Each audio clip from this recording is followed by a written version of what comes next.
کھانے میں نمک تیز ہونے پر سیٹھ کریم نے اپنے باورچی پر تشدد کیا اور اس کے دونوں ہاتھ کاٹ دیے اور کہا کہ اب تم کسی کے لیے بھی کھانا بنانے کے لائق نہیں رہے۔ باورچی پولیس اسٹیشن گیا تو انہوں نے سیٹھ کریم کی شہرت اور پاور کو دیکھتے ہوئے کسی قسم کا ایکشن لینے سے انکار کیا۔ باورچی نے عدالت کا دروازہ کھٹکھٹایا، سیٹھ کریم پر کیس کیا تو مہنگے وکیل کے ذریعے وہ کیس جیتنے میں بھی کامیاب ہوا۔ آخر میں عدالت کے دروازے پر ہی اس نے طنزیہ لہجے میں باورچی سے کہا کہ تم ٹریفک سگنل پر بھیک مانگا کرو کیونکہ ہاتھ نہ ہونے کی وجہ سے اب تم بیکار ہو چکے ہو۔ باورچی نے ہمت نہ ہاری، پلاسٹک کے ہاتھ لگوا کر مختلف ریسٹورنٹ میں اپلائی کیا اور ایک بڑے سے ریسٹورنٹ میں اسے باورچی کے طور پر جاب مل گئی۔ ایک دن وہ اپنے ریسٹورنٹ پر ہی موجود تھا جب اس نے دیکھا کہ ایک ٹانگوں سے معذور شخص ہوٹل میں داخل ہوا اور اس کے منہ پر ماسک تھا۔ کھانا کھانے کے لیے اس نے جیسے ہی اپنے منہ سے ماسک ہٹایا تو باورچی کے رونگٹے کھڑے ہو گئے کیونکہ وہ رات کا پہر اتر چکا تھا۔ لاہور کی سڑکوں پر خاموشی کی چادر تنی ہوئی تھی، مگر شہر کے ایک گوشے میں جہاں روشنیوں سے جگمگاتا ایک عالی شان بنگلہ کھڑا تھا، وہاں سے چیخوں کی گونج ابھر رہی تھی، ایسی چیخیں جو دیواروں سے ٹکرا کر فضا میں بکھر رہی تھیں۔ بنگلے کے اندر ایک شاندار ڈائننگ ٹیبل سجا ہوا تھا، چمکتے ہوئے برتن، سنہری چمچ اور خوشبو سے لبریز سالن، مگر اس رات خوشبو سے زیادہ غصے کی بو تھی۔ سیٹھ کریم، لاہور کا مشہور بزنس مین، ریل اسٹیٹ کا بادشاہ، جس کے ایک اشارے پر درجنوں لوگ سر جھکا لیتے تھے، اپنے سامنے رکھی پلیٹ کو گھور رہا تھا۔ اس کے چہرے کی رگیں تن گئیں، آنکھوں میں سرخی ابھر آئی تھی اور اس نے اچانک چمٹ پٹک کر زور سے کہا کہ یہ کیا ذائقہ ہے، نمک اتنا تیز کہ زبان جل جائے۔ کمرے میں موجود نوکر تھرتھرا اٹھے، وہ خوف سے کانپنے لگے۔ باورچی جمیل دروازے کے قریب ہی کھڑا تھا، دونوں ہاتھوں پر دستانے چڑھے ہوئے تھے، آنکھوں میں خوف کی پرچھائیاں۔ اس نے آہستہ سے کہا، سیٹھ صاحب، شاید ذرا زیادہ ہو گیا ہے، مگر میں ابھی خاموش۔ کریم دھاڑا، تمہیں میں نے کس لیے رکھا ہے؟ محل میں کھانے کا ذائقہ جاننے والا باورچی نہیں قاتل رکھا ہے کیا؟ جمیل نے سر جھکا لیا۔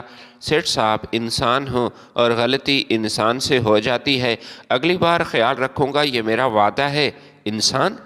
کریم طنزیہ ہنسا، تمہیں انسان کہنے پر تو میں اپنی زبان ہی کاٹ لوں۔ نمک زیادہ ہے، تمہارا غرور زیادہ۔ کریم نے میز پر رکھا شیشے کا جگ اٹھا کر زور سے زمین پر پٹکا، پانی کے چھینٹے فرش پر پڑنے لگے۔ اس کے بعد وہ آندھی کی طرح اٹھا اور جمیل کی طرف بڑھا۔ تمہارے ہاتھ ہیں نا، یہی ہاتھ جو کھانا بگاڑتے ہیں۔ جمیل پیچھے ہٹا۔ سیٹھ صاحب، میں آپ کے قدموں میں گرا ہوں، مجھے معاف کر دیجئے، خدا کے لیے۔ مگر کریم کی آنکھوں میں اب انسان نہیں، درندہ بیدار ہو چکا تھا۔ وہ زور سے چیخا، میں تمہیں سزا دوں گا، ایسی کہ تم عمر بھر کسی کے لیے کھانا نہیں بنا سکو گے۔ اگلے ہی لمحے اس نے پاس پڑی لوہے کی چھڑی اٹھائی، نوک سے روشنی منعکس ہو رہی تھی۔ جمیل پیچھے ہٹا، مگر نوک چمکی اور پھر خون کا فوارہ نکلا۔ کمرہ ساکت ہو گیا، صرف جمیل کی دل دہلا دینے والی چیخ گونجی۔ خون نے ٹائلوں کو رنگ دیا اور جمیل زمین پر گر پڑا۔ دونوں ہاتھ انگلیوں سمیت ایک اذیت ناک انجام کو پہنچ چکے تھے۔ کریم کے سینے میں وحشت کی بجائے ایک عجیب سا سکون تھا۔ وہ بولا، اب تم کسی کے لیے کھانا نہیں بنا سکو گے، میں کب سے تمہیں برداشت کر رہا ہوں، اب تم بیکار ہو گئے، سمجھے؟ اور وہ باہر چلا گیا جیسے کچھ ہوا ہی نہ ہو۔ رات بھر جمیل فرش پر تڑپتا رہا، نوکر خوف کے مارے کچھ نہ کہہ سکے۔ آخر ایک نوجوان لڑکا صفائی کرنے والا اس پر ترس کھا کر اسے ہسپتال لے گیا۔ ڈاکٹروں نے دیکھا تو چپ ہو گئے، یہ کسی جانور کا ظلم نہیں، کسی انسان کی درندگی ہے۔ مگر پھر بھی سب جانتے تھے سیٹھ کریم کا نام عدالت سے بڑا تھا۔ جمیل کی آنکھیں کھلی تو اس نے اپنے بازو دیکھے، پٹیوں میں لپٹے مگر خالی۔ وہ چیخنا چاہ رہا تھا مگر آواز گلے میں دب گئی۔ ایک نرس آہستہ سے بولی، ہمت رکھیے، آپ زندہ ہیں۔ زندہ، یہ لفظ اس کے لیے ایک مذاق بن گیا تھا۔ میں نے سوچا اگر ہاتھ نہ ہو تو زندگی کیا ہے؟ اگر انصاف نہ ہو تو سانس کی قیمت کیا؟ وہ 2 دن بعد جب وہ ہسپتال کے بیڈ پر لیٹا تھا، ایک پولیس آفیسر آیا۔ جمیل، ہم نے رپورٹ درج کر لی ہے، مگر تمہیں پتہ ہے نا، ثبوت چاہیے ہمیں۔ کسی نے یہ آنکھ سے نہیں دیکھا کہ تمہارے ساتھ یہ ہوا۔ ثبوت؟ جمیل بولا، میرے کٹے ہوئے ہاتھ کیا کم ثبوت ہیں؟ کیا کوئی اپنے ہاتھ خود تو نہیں کاٹ سکتا؟ افسر نے نظر جھکا لی۔ سیٹھ کریم بہت اثر رکھنے والا آدمی ہے۔ دیکھو بیٹا، تم غریب ہو، وہ طاقتور ہے، تمہارے حق میں کچھ نہیں ہوگا۔ جمیل کی آنکھوں سے آنسو بہنے لگے۔ تو کیا انصاف بھی دولت کا غلام ہے؟ افسر نے کوئی جواب نہ دیا، بس اتنا کہا، یہ ملک اسی طرح چلتا ہے۔ شام ڈھل چکی تھی۔ جمیل نے ہسپتال سے نکلتے وقت اپنے بازوؤں پر بندھی پٹی کو دیکھا۔ لوگ گھور رہے تھے، کچھ ترس کھا کر، کچھ طنز سے، مگر جمیل کے اندر کچھ اور ہی جاگا، ایک آگ، ایک انتقام نہیں بلکہ زندگی کی ضد۔ اس نے آسمان کی طرف دیکھا اور دھیرے سے کہا، خدا گواہ ہے، میں دوبارہ کھانا بناؤں گا، چاہے نمک میرے خون سے ہی کیوں نہ ہو۔ اور یوں ایک زخم خور دا انسان زندگی سے وعدہ کر رہا تھا کہ وہ مرنے سے پہلے دنیا کو دکھائے گا کہ عزت ہاتھوں سے نہیں، حوصلے سے بنتی ہے۔ صبح کے سورج نے ہسپتال کی کھڑکیوں سے روشنی بھیجی، مگر جمیل کے کمرے میں اندھیرا ہی چھایا ہوا تھا۔ ڈاکٹر نے آ کر اس کے کاندھے پر ہاتھ رکھا۔ زخم بھر جائیں گے مگر ہاتھ واپس نہیں آ سکتے۔ یہ الفاظ جمیل کے دل پر کیل بن کر اتر گئے تھے۔ اس کے سامنے دنیا بدل چکی تھی۔ اب وہ نہ کھانا بنا سکتا تھا، نہ ہی روٹی توڑ سکتا تھا، نہ اپنے آنسو پونچھ سکتا تھا، لیکن اس کے اندر ایک فیصلہ جنم لے چکا تھا، میں سیٹھ کریم کو قانون کے سامنے لاؤں گا، چاہے زمین پھٹ جائے یا آسمان گر جائے۔ پولیس اسٹیشن میں جمیل کی انٹری کسی مزدور کی طرح نہیں بلکہ بوجھ کی طرح محسوس ہوئی۔ دروازے پر بیٹھا سپاہی بیٹری سلگا رہا تھا۔ لوگ، تم کون ہو؟ میں جمیل ہوں، سیٹھ کریم کے بنگلے میں باورچی تھا۔ میں وہی ہوں جس نے اپنے ہاتھ کٹوائے ہیں۔ سپاہی ہنسا اور دوسرا سپاہی بولا، او بھائی، سیٹھ کے خلاف کیس کرے گا؟ دماغ تو خراب نہیں؟ جمیل نے لرزتی آواز میں کہا، میں انصاف مانگنے آیا ہوں، بھیک نہیں۔ اندر سے تھانے دار تھا، موٹا سا، توند نکلی ہوئی اور چہرے پر غرور کی تہ تھی۔ کیا ہوا تمہیں؟ سیٹھ کریم نے میرے ہاتھ کاٹ دیے۔ تھانے دار نے ہنسی دبا کر کہا، اوہ اچھا، تو تمہاری غلطی کیا تھی؟ جمیل حیران ہوا۔ غلطی؟ غلطی صرف اتنی تھی کہ کھانے میں نمک زیادہ ہو گیا تھا، بس۔ تھانے دار بولا، تو پھر سیٹھ صاحب کا غصہ بھی جائز تھا۔ بڑے لوگ کب برداشت کرتے ہیں؟ بڑے لوگ تو برداشت نہیں کرتے معمولی غلطیاں۔ تم لوگ بھول جاتے ہو اپنی اوقات۔ یہ سن کر جمیل کی آنکھوں میں آگ بھڑک اٹھی۔ اگر قانون صرف امیروں کے لیے ہے تو غریبوں کو تو کیوں قانون کے سپرد کرتے ہو؟ تھانے دار کرسی پر ٹیک لگا کر طنزیہ بولا، بیٹا، قانون اندھا نہیں، بس آنکھ بند کر کے امیر کی طرف جھک جاتا ہے۔ جمیل نے احتجاج کیا، چیخا، مگر سب بے سود۔ اس کی FIR درج نہیں ہوئی۔ الٹا ایک سپاہی نے کہا، جا جا، زیادہ بولے گا تو ہم اندر کر دیں گے کہ تم نے سیٹھ پر حملہ کیا تھا اور اسی غلطی کی تمہیں سزا ملی۔ جمیل باہر آیا، آسمان اس کے اوپر جھک گیا، زمین جیسے گم ہو گئی، ہاتھوں کے بینڈ بچ چکے تھے، خون سے رس رہا تھا، مگر اس کے دل سے جو خون بہہ رہا تھا وہ کسی کو نظر نہیں آ رہا تھا۔ کچھ دن بعد ایک بزرگ وکیل کے مشورے سے جمیل نے عدالت میں مقدمہ دائر کیا۔ عدالت کا دروازہ اس کے لیے امید تھا، مگر وہ نہیں جانتا تھا کہ وہاں بھی انصاف کی آنکھوں پر پٹی نہیں، نوٹوں کا پردہ پڑا ہے۔ سماعت کے دوران عدالت بھری ہوئی تھی۔ ایک طرف جمیل، ایک عام سا انسان جس کے بازو خالی تھے اور آستینوں میں چھپے، دوسری طرف سیٹھ کریم، مہنگے کپڑے، سنہری گھڑی اور چمکتی ہوئی مسکراہٹ کے ساتھ۔ اس کے ساتھ موجود تھا بیرسٹر نعمان قریشی، ایک ایسا وکیل جس کی فیس میں 3 گھروں کی قیمت آ سکتی تھی۔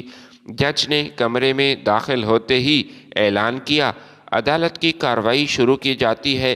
جمیل کے وکیل ایک کمزور مگر ایماندار شخص آگے بڑھا۔ جناب والا، میرے موکل کے ہاتھ کاٹ دیے گئے، اس کے ساتھ بہت بڑا ظلم ہوا، اس کا جرم صرف اتنا تھا کہ کھانے میں نمک تیز ہو گیا۔ یہ کھلم کھلا ظلم ہے۔ اور بیرسٹر قریشی نے طنزیہ انداز میں بات کاٹی، جناب یہ سب فرضی کہانیاں ہیں، میرا موکل سیٹھ کریم ایک معزز شہری ہے، باورچی نے خود اپنے ہاتھ زخمی کیے تاکہ ہرجانے کے پیسے اس کے پاس آ سکیں اور وہ یہ پیسے ہتھیا سکے۔ عدالت میں سرگوشیاں ہونے لگی۔ جج نے چہرہ سیدھا کیا مگر اس کے انداز میں ہمدردی کی دولت کی سمت جھک رہی تھی۔ سمیل نے کہا کہ جناب اگر یہ سچ ہے تو میرے ہاتھ لوٹا دیجئے، مجھے پیسے نہیں چاہیے، انصاف چاہیے بس۔ جج نے نظر جھکائی، فائل پلٹی اور فیصلہ مؤخر کر دیا، مگر جب فیصلہ آیا وہ فیصلہ نہیں ایک تماچا تھا۔ ثبوت ناکافی ہونے کے باعث کیس خارج کیا مدعی الزام ثابت نہ کر سکا۔ جمیل کے قدم لڑکھڑا گئے۔ عدالت کے دروازے پر وہ زمین پر بیٹھ گیا اور سامنے سے گزرا سیٹھ کریم رکا، مسکرایا اور بولا، اب تم ٹریفک سگنل پر بھیک مانگو گے کیونکہ تمہارے ہاتھ نہیں رہے، تم بیکار ہو چکے ہو۔ پھر وہ اپنی گاڑی میں بیٹھا، سگار سلگایا اور گرد کا طوفان چھوڑتا ہوا چلا گیا۔ عدالت کے باہر بیٹھا جمیل آسمان کی طرف دیکھ رہا تھا۔ بادلوں کے پیچھے سورج پوری طرح چھپ چکا تھا۔ ایک بزرگ اس کے قریب آیا اور بولا، بیٹا مایوس مت ہونا، سچ کے سفر لمبے ہوتے ہیں مگر منزل ہمیشہ انہی کی ہوتی ہے جو چلتے رہتے ہیں۔ جمیل نے آہستہ سے سر اٹھایا، میرے پاس ہاتھ نہیں بچے، میں کیسے چلوں گا؟ بزرگ مسکرایا، پاؤں دل میں ہوتے ہیں بیٹا، اگر ارادہ زندہ ہو تو جسم کی کمی کچھ نہیں بگاڑ سکتی۔ یہ جملہ جمیل کے دل میں بجلی بن کر اترا۔ وہ اٹھا، لرزتا ہوا، زخمی مگر حوصلے سے بھرا، میں ہار نہیں مانوں گا، میں جیت کر دکھاؤں گا، اپنے کھانے کے ذائقے سے، اپنے حوصلے کے نمک سے۔ اور وہ عدالت سے باہر نکل گیا، شکست خوردہ نہیں بلکہ نئے عزم کے ساتھ۔ عدالت سے نکلتے ہوئے جمیل کے قدم جیسے زمین پر نہیں خلا میں پڑ رہے تھے۔ ہر موڑ، ہر چہرہ اور ہر آواز اسے تانا دیتی محسوس ہو رہی تھی۔ ہاتھ کاٹنے والا نہیں پکڑا گیا، ارے اس کی قسمت ہی خراب تھی۔ غریب کا حق کون دیتا ہے بھائی؟ جمیل خاموش تھا۔ خاموشی بھی کبھی کبھی اتنی چیختی ہے کہ دل پھٹ جاتا ہے۔ وہ سڑک کنارے جا بیٹھا۔ عدالت کی دیواروں سے ذرا دور دھول میں اٹے پھٹے کپڑے تھے مگر ہوا گرم، مگر اس کے دل میں ٹھنڈی یاسیت بھری تھی۔ لوگ گزر رہے تھے، کوئی ترس سے دیکھتا، کوئی نفرت سے۔ ایک بچہ اس کے قریب آیا اور بولا، انکل آپ کے ہاتھ کہاں ہیں؟ جمیل نے ہلکی مسکراہٹ سے جواب دیا، انصاف نے کھا لیے بیٹا۔ بچہ بھاگ گیا اور جمیل کا چہرہ آسمان کی طرف اٹھ گیا۔ بادلوں میں سورج چھپ چکا تھا۔ وہ سوچنے لگا، شاید خدا بھی امیروں کا ہے۔ 2 دن تک جمیل نے کچھ نہیں کھایا، پانی تک بھیک میں مانگ کر اس نے پیا۔ بازار میں بیٹھا رہتا، لوگ گزرتے مگر کوئی نہیں رکا۔ شام کو ایک آدمی اس کے پاس آیا، ایک ریڑھی والا۔ بھائی تم کون ہو؟ جمیل نے جواب دیا، میں وہ ہوں جس کے ہاتھ کاٹ کر دنیا نے کہا کہ تم بیکار ہو گئے ہو۔ ریڑھی والے نے کہا، اگر تم چاہو تو میرے ساتھ چل سکتے ہو، روٹی دوں گا، پانی بھی دوں گا، بس میرا ساتھ دینا ہوگا۔ جمیل نے تلخی سے کہا، میرے ہاتھ نہیں ہیں، میں کسی کو کیا دے سکتا ہوں؟ ریڑھی والا بولا، ساتھ جسم کا نہیں دل کا ہوتا ہے، بس چلو اگر چاہتے ہو تو۔ اور یوں جمیل نے اپنی زندگی کے سب سے نچلے درجے سے آغاز کیا، ریڑھی والے کے پاس برتن دھونے کے لیے۔ دن گزرتے گئے، لوگ اسے ترس کی نگاہ سے دیکھتے، کچھ سکے اس کے سامنے پھینک دیتے جیسے اس کی خودداری کی بولی لگ رہی ہو۔ ایک رات ریڑھی والا بولا، بھائی تم میں کچھ خاص ہے، تم کھانا دیکھ کر پہچان لیتے ہو کہ کیا کم ہے اور کیا زیادہ، تمہارے ناک اور ذائقے میں ہنر ہے شاید۔ جمیل نے مسکرا کر کہا، ہاتھ چلے گئے مگر ذائقہ دل میں ابھی بھی باقی ہے۔ مگر دل کے اندر کہیں ایک زخم تازہ ہے۔ سیٹھ کریم کی وہ آواز، اب تم بیکار ہو گئے ہو، ہر رات اس کے کانوں میں گونجتی اور وہ جاگتا رہتا، خالی آستینوں کو دیکھتا۔ کچھ دن کچھ لوگ سفید لباس میں، وہ ایک خیراتی تنظیم کے رضاکار تھے، انہوں نے جمیل کی حالت دیکھی تو اسے اپنے ساتھ اپنے مرکز لے گئے۔ ڈاکٹر نے کہا، ہم تمہیں مصنوعی ہاتھ لگا سکتے ہیں، یہ پلاسٹک کے ہوں گے مگر مضبوط، تھوڑا وقت لگے گا، تم پھر یہ سیکھ جاؤ گے ان کو استعمال کرنے کے لیے۔ جمیل کے چہرے پر پہلی بار روشنی چمکی۔ کیا میں پھر کھانا بنا سکوں گا؟ یہ سن کر ڈاکٹر مسکرایا، ہاں، تمہارا حوصلہ تو ابھی زندہ ہے اور میں نے دیکھ لیا تو تم یہ سب کر سکتے ہو۔ دن گزرتے گئے، پلاسٹک کے ہاتھ لگانے کا عمل تکلیف دہ تھا مگر جمیل نے ہمت نہیں ہاری۔ وہ ہر روز آئینے کے سامنے کھڑا ہو کر پلاسٹک کے ہاتھوں کو حرکت دینے کی کوشش کرتا لیکن ناکام۔ آہستہ آہستہ وہ چمچ پکڑنے لگا، پھر برتن اٹھانے لگا، پھر چھری چلانے لگا۔ ایک دن جب اس نے اپنے ہاتھ سے پہلا سالن بنایا، اس کی آنکھوں سے آنسو بہہ نکلے۔ میں نے ہار نہیں مانی سیٹھ کریم، میں ابھی بھی زندہ ہوں مگر تمہارے بقول میں بیکار ہوں اور مر چکا ہوں۔ کچھ ہفتے بعد جمیل نے فیصلہ کیا کہ اب وہ واپس باورچی بنے گا۔ وہ مختلف ریسٹورنٹ پر گیا مگر جہاں بھی گیا لوگ اسے دیکھ کر ہنس پڑے۔ پلاسٹک کے ہاتھوں سے کیا کھانا بنائے گا؟ یہ تو گاہکوں کے لیے خوفناک عمل ہوگا۔ جا بھائی بھیک مانگ، باورچی نہ بن۔ ہر دروازہ بند ہو گیا لیکن ایک دن وہ ایک بڑے سے ریسٹورنٹ کے سامنے رکا۔ بورڈ پر لکھا تھا ریسٹورنٹ زیرہ، اس کا نام تھا، ذائقے کا نام۔ وہ اندر گیا، مینیجر نے اسے اوپر سے نیچے دیکھا اور کہا کہ تمہیں کس نے بھیجا؟ اس نے کہا کسی نہیں، میرا نصیب خود آیا ہے، میں باورچی بننا چاہتا ہوں۔ مینیجر نے طنزیہ کہا، ہاتھ دکھاؤ ذرا، تم سے برتن بھی نہیں اٹھائے جائیں گے شاید۔ جمیل بولا، ہاتھ دیکھنے سے ذائقہ نہیں پہچانا جاتا جناب، ایک موقع تو دیجئے پھر فیصلہ کر لیجئے۔ مینیجر کچھ سوچ میں پڑ گیا، ٹھیک ہے، آج رات کے کھانے میں تم چکن کڑھائی بناؤ، اگر مہمانوں کو پسند آیا تو تمہیں نوکری مل جائے گی۔ جمیل نے پلاسٹک کے ہاتھوں سے ہنڈیاں اٹھائی اور تپتے ہوئے تیل سے بو اٹھ رہی تھی۔ اس کے ماتھے پر پسینہ تھا مگر چہرے پر سکون، ہر چھینک، ہر جلتی خوشبو میں اس کے خوابوں کا شور تھا۔ نمک کا چمچ اٹھایا، ٹھہرا اور بولا، اب کی بار نمک بالکل برابر ہوگا۔ رات گئے، کھانا تیار ہوا، مہمانوں نے کھایا اور سب ایک ہی جملہ بولے، کمال کا ذائقہ ہے، ایسا توازن، ایسی لذت بھرا سالن پہلے نہیں کھایا۔ مینیجر حیران ہوا، اس نے جمیل کے کاندھے پر ہاتھ رکھا، تمہیں یہ نوکری مبارک ہو، اب سے تم زیرہ ریسٹورنٹ کے ہیڈ چیف ہو۔ جمیل کی آنکھوں میں چمک آ گئی۔ سالوں بعد پہلی بار اسے لگا جیسے اس کے پلاسٹک کے ہاتھوں میں پھر سے خون دوڑ رہا ہے۔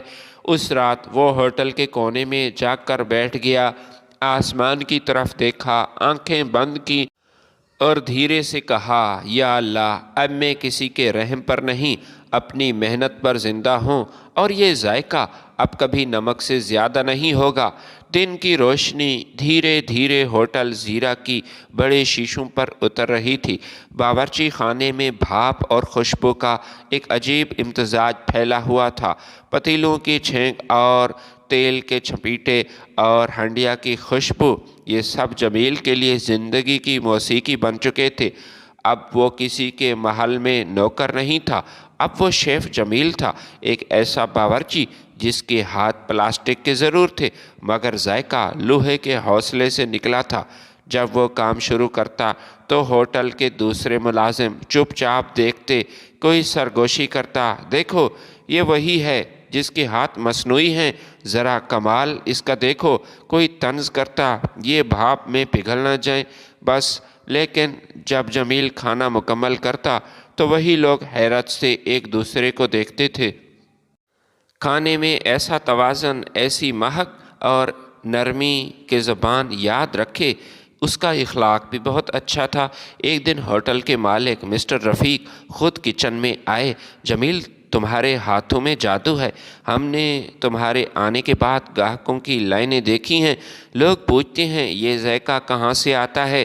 جمیل نے مسکرا کر جواب دیا، جناب، ذائقہ ہاتھوں سے نہیں، دل سے نکلتا ہے۔ مالک کچھ دیر خاموش رہا، پھر بولا، ہم تمہارے لیے ایک خصوصی سیکشن بنائیں گے، تم وہاں اپنے نام سے ڈشز تیار کر سکتے ہو، بورڈ لگائیں گے، شیف جمیل اسپیشل۔ جمیل کے پلاسٹک کے ہاتھ تھر تھرائے، وہ حیران تھا اپنی قسمت پر، شاید جذبات سے آنکھوں میں چمک تھی، جیسے کسی نے اندر کی راتوں میں چراغ دلا دیے ہوں۔ جمیل اب صرف کھانا نہیں بناتا تھا، وہ اپنے ماضی کا بدلہ بھی ہر پکوان کے ذریعے لے رہا تھا۔ ہر سالن میں اس کے دکھ، ہر نان میں اس کی غیرت، ہر کباب میں اس کا عزم گھل چکا تھا۔ اکثر نئے ملازم اسے کہتے، استاد اتنی محنت کیوں کر رہے ہو، لوگ تو اب تمہیں عزت دیتے ہیں۔ وہ مسکرا کر جواب دیتا، عزت کھانے سے نہیں کمائی جاتی، اور میں اب کسی کے رحم کا محتاج نہیں، یہ میرے لیے بہت بڑی بات ہے۔ اور پھر وہ اپنے پلاسٹک کے ہاتھوں سے چمچ اٹھا کر شوربہ چکھتا، نمک برابر ہے، یہ جملہ اب اس کا نعرہ بن چکا تھا۔ کچھ ہی مہینوں میں زیرہ ریسٹورنٹ شہر بھر میں مشہور ہو گیا، ٹی وی چینلز پر خبر آنے لگی، پلاسٹک کے ہاتھوں والا شیخ جمیل حوصلے کی مثال ہے، جس نے ارادے سے یہ میدان جیتا۔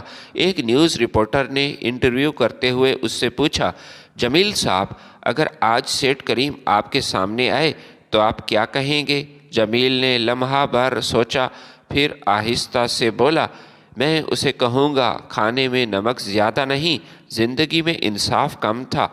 یہ جملہ اگلے دن اخباروں کی زینت بنا، لوگ متاثر ہونے لگے اس کے الفاظ سے کہ یہ ایک دانا آدمی ہے، کچھ نے کہا یہ شخص صدی کا ہنرمند ہے، کچھ نے کہا یہ تقدیر کا کرشمہ ہے، مگر جمیل کے دل میں سکون نہیں تھا۔ کسی خاموش گوشے میں وہ اب بھی راتوں کو جاگتا تھا، کبھی کبھی چھت کو دیکھ کر کہتا، کاش میں اسے ایک بار دیکھ سکوں، میں کم از کم ایک بار اس سے مل سکوں، تاکہ اسے دکھاؤں کہ میں واقعی بیکار نہیں۔ ایک سرد شام تھی، بارش کے قطرے شیشوں پر چپک رہے تھے، ریسٹورنٹ میں گاہک کم تھے، مگر خوشبو ہمیشہ کی طرح دل موہ لینے والی تھی۔ جمیل اپنے اسٹیشن پر کھڑا تھا جب دروازہ کھلا، ایک ویل چیئر والا شخص اندر داخل ہوا۔ اس پر بیٹھا ایک شخص جس نے چہرے پر ماسک اور آنکھوں پر دھوپ والا چشمہ لگایا ہوا تھا، 60 ایک نرس نما عورت تھی۔ ریسٹورنٹ کا عاملہ چونک گیا، یہ شخص کسی معزز خاندان کا لگ رہا تھا، مگر اس کے چہرے میں ایک پہچانی سی کیفیت تھی، جیسے ماضی کی گونج ہو۔ مینیجر آگے بڑھا، سر آپ کو کون سی ڈش پسند ہے؟ وہ نقاب پوش شخص بولا، آواز بہت بھاری تھی مگر لرزتی ہوئی، مجھے وہ کھانا چاہیے جو تمہارے بہترین شیف نے بنایا ہو، گھر کے کھانے کھا کھا کے میں تنگ آ چکا ہوں، آج میرے دل میں آیا کہ اچھے سے ہوٹل میں کھانا کھاؤں، اور مجھے آپ کے ذائقہ بھی، اس کی میں نے بہت تعریف سنی ہے۔ مینیجر نے فوراً کہا، وہی تو ہمارا فخر ہے، ہمارا سب سے بہترین شیف جمیل، آج وہ خود باورچی خانے میں ہے۔ وہ نقاب پوش شخص مسکرایا، یا شاید اس کے لبوں نے ہلکی جنبش لی، اچھا پھر انہیں میرا کھانا تیار کرنے کا حکم دو۔ جمیل نے سنا تو دل میں ایک عجیب سا احساس بھرا، پتہ نہیں کیوں اس آواز میں کچھ جانا پہچانا سا تھا۔ اس نے خود کھانا تیار کرنا شروع کیا۔ اس بار وہ خاص طور پر بہت زیادہ محتاط تھا۔ اس نے پیتلی میں مسالہ ڈالا، نمک کا ناپ تول کیا، پھر خود سے بولا، یہ کھانا کسی ایسے کے لیے ہے جس کا چہرہ مجھے یاد نہیں مگر روح پہچانتی ہے۔ کھانا تیار ہوا، ویٹر نے پلیٹ اس نقاب پوش شخص کے سامنے رکھی، وہ خاموشی سے کھانا کھانے لگا، پھر اچانک رک گیا، چمچ ہوا میں تھم گیا، اس کے لب کپ کپائے، آنکھوں سے پسینہ اور شاید آنسو بہنے لگے، اور اس نے کہا، یہ ذائقہ میں نے کہیں چکھا ہے۔ نرس نے حیرت سے پوچھا، سر آپ ٹھیک ہیں؟ آپ کی طبیعت تو ٹھیک ہے؟ وہ آہستہ سے بولا، ہاں میں ٹھیک ہوں، مگر دل کانپ گیا۔